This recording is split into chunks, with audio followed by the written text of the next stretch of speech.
It is currently the end of February 2022, and I recently submitted the form to finalize my major and minor decisions.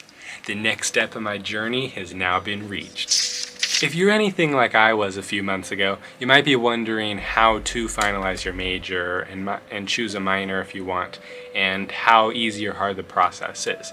And I was surprised to find how easy it is at Carroll, because beforehand they already had a rough idea that I was pursuing either biology or a chemistry major. Turns out that I mashed the two together and formed a biochemistry major, and so I was already kind of set on that with the pre-med track. But for all of you out there who are either unknown with your major or you only have a faint idea, it is usually suggested that you declare a major and or minor or multiple by the spring of your first year. And so while this is not set in stone, so to speak, it is a good guideline to set up your classes for future years, especially when you end up signing up for second year fall semester classes in about April, or at least that's what they do at Carroll.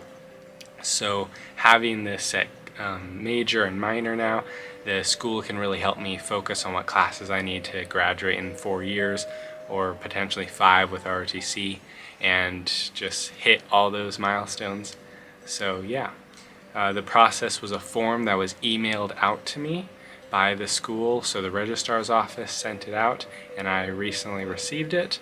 I didn't want to fill it out by myself in case I missed anything, so I ended up scheduling an appointment with my first year cohort, who is also my theology professor, and so he helped walk me through the steps and to see if I was missing anything, where it said, would you like to add an additional major? And so right now I'm not planning on double majoring in anything, but minoring is a little more of a gray area, because currently with ROTC I have a leadership minor planned out, so I'll be majoring in biochemistry, minoring in leadership, but I might also be able to add a neuroscience or some sort of science-based minor based off how few extra classes I'd have to take that go outside my pre-med track.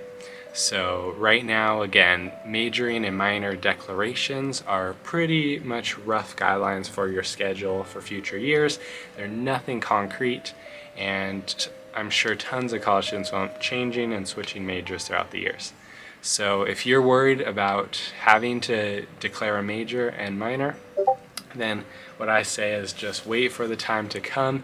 When you receive that email, most likely, you can talk through it with whoever your first year advisor is, or for me, my first year cohort. Really just take the steps one by one and declare it. Even if that path doesn't seem to make sense later, you can always go back and revise.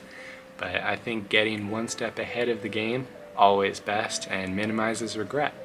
So that's pretty much my story today. I've officially declared my major and minor, and I received an email saying right here that they have processed it.